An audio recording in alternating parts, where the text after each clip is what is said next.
सिंधुदुर्ग जिल्हा माध्यमिक शिक्षणाधिकारी कविता शिंपी यांच्या कारभाराविरोधात शिक्षक भारती संघटना आक्रमक झाली आहे। गेल्या अनेक वर्षांपासून वरिष्ठ वेतन श्रेणी, वैद्यकीय प्रतिपूर्ती आणि शिक्षक मान्यतेच्या शेकडो फाईल्स प्रलंबित असल्याचा गंभीर आरोप संघटनेने केला आहे। या निषेधार्थ जिल्हा परिषदेसमोर गेल्या 6 दिवसांपासून साखळी उपोषण सुरू आहे।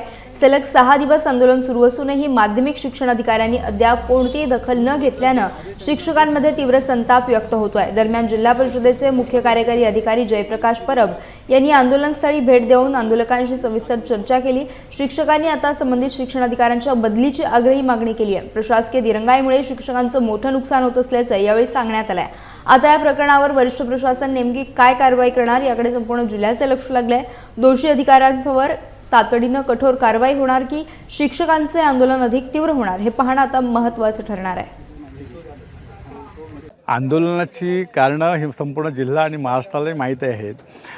खरं म्हणजे जी कामं केवळ प्रलंबित कामांचा निपटारा व्हावा म्हणून या ठिकाणी प्रशासनाला अधिक जागृत करण्यासाठी इथे आमचं आंदोलन सुरू आहे आणि त्याची पूर्तता म्हणून इतकं प्रखरपणे आंदोलन जेव्हा आम्ही बसतो, मनाई आदेश असताना सुद्धा तेव्हा आज या ठिकाणी माझ्या हातामध्ये 12 कामांची यादी मॅडमनी आत्ताच अधीक्षक मॅडम आपल्या तांबे मॅडम यांनी दिली।